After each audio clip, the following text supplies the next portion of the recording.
conteúdos em pasta e no CloudMD ele diz aonde está, certo? Simples e barato. Mas se eu tiver muitos dados, certo? E eu quero economizar as LLMs de estar lendo todos esses documentos, eu vou para o segundo nível, certo? Que daí eu coloco tudo isso em uma estrutura de wiki, certo? Então o que a LLM faz? Toda vez que chega um documento que é para ir para o cérebro, ele pega, organiza, lê aquele documento e cria todos os links dentro da wiki. E assim ele vai agregando, né? O 3, como eu já falei, eu tenho que implementar um sistema RAG, né? Um sistema de vetor. E aí, né, é um trabalho mais técnico. Quem era da época do N8N, veja, eu estou falando da época, porque já não se usa mais. Né? Quem tem, mas quem é que vai construir, não vai construir mais com ele. Você usava, né, todo o sistema, né, e montava toda a questão de semântica. Só que quando a gente busca semântica, a gente busca uma parte do arquivo. Se você precisa ler arquivos inteiros, não é uma boa opção. Certo? E aí, o que é o grafo de conhecimento? Ele segue relações de lógica. Então, quando você quer trabalhar com lógicas, com sistemas, com empresas, com níveis de rede social, de marketing, né, de planejamento, o 4 faz sentido. Ou seja, eu ter base de conhecimento que ela se relaciona uma com a outra. Então, isso ajuda muito na pesquisa, na criatividade e assim por diante. Né? E o nível 5, eu crio um sistema operacional de memória, certo? Que seria um agente. Então, aqui eu poderia, só para mostrar para vocês, né, o que ele faz. Né? Ele simplesmente recebe a informação e salva num arquivo, e na hora de encontrar, ele vai ter que ler, né, procurar aquele arquivo que está no arquivo, por exemplo, no cloud.md, e vai buscar lá, certo? O nível 1 seria isso aí, tá? Baseado em pastas. Dentro do cloud tem a relação de todas as pastas, certo? Muito bem. No nível 2, o que eu fiz? Eu tenho um índice, certo? Lembra que eu falei? Era um índice. Então, toda vez que chega um dado novo, o que ele faz? Ele coloca nesse índice e aponta para onde que é. Isso faz que quando eu vou buscar informação, olho no índice, vou direto na fonte. No anterior, não. No anterior, eu tenho que pegar e ir lá na pasta e ler o conteúdo. Ah, não era isso, mas ele apontou para lá. É de projeto, eu vou ter que ler todos os projetos aqui para achar o que eu quero, certo? Então, o nível 2 melhora nesse sentido, certo? O nível 3, né, é aquilo que a gente falou. Eu preciso buscar por significado, né, aproximado. O gato comeu ou será que o queijo, alguma coisa. Então, tudo que foi treinado, foi levado para lá. Então, eu uso o embedding, né, e aí eu tenho que gastar créditos o tempo todo, tanto para fazer embedding, quando eu levei os dados, quanto para consulta, porque eu tenho que transformar isso. Então, ele é muito legal, mas tem custo. Então, o melhor de todos ainda é esse aqui, porque ele só gastou para gravar, né?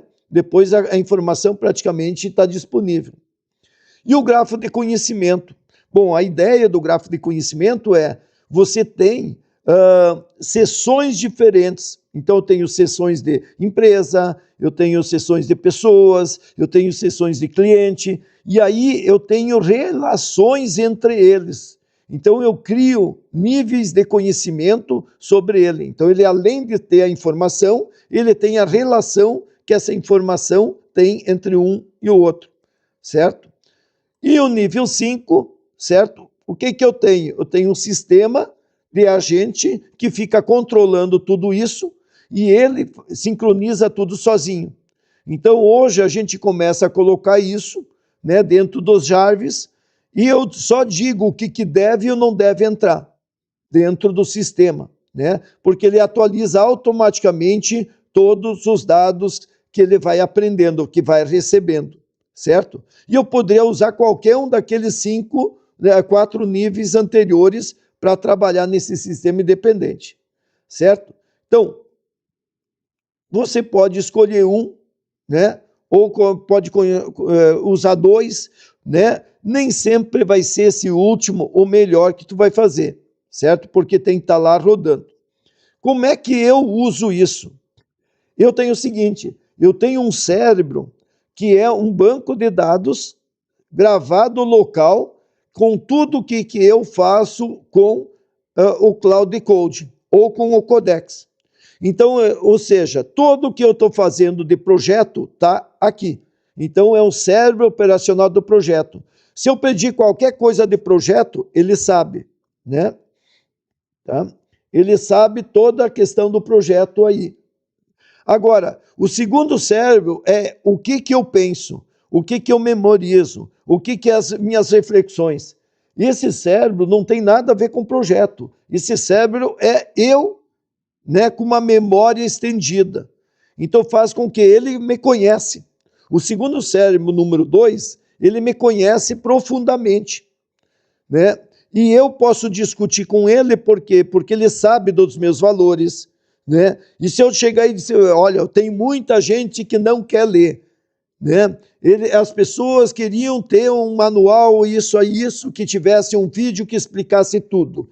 Como ele sabe o que eu penso, ele é o perfeito para discutir comigo, né? Ele vai dizer, não se deixa levar, não é assim, as pessoas não aprendem assim, elas têm que, né, treinar. Por quê? Porque eu e ele temos uma relação. Então, o que acontece? É muito legal esse tipo de coisa, e eu posso estabelecer nele conceitos e agente, deixando aquele nível 5, que ele seja, né, alguém que me rebate e não que concorde comigo, certo? Então, ele tem informação, tem minhas memórias, tem minha reflexão e tem meu comportamento. Agora, o 3, tá?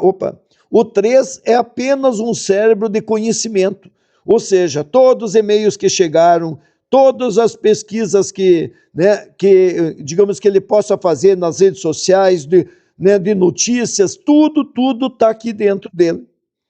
Então, eu sim posso chegar e perguntar para ele, escute, né, o que tu tem sobre segundo cérebro? Ele vai me dar, certo?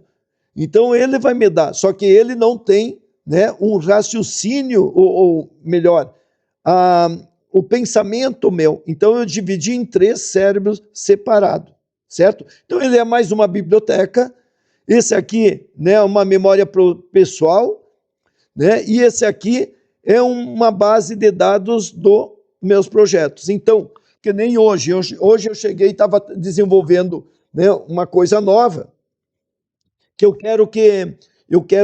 criei uma skill chamada Cloud Watch. Ele é para ler vídeos,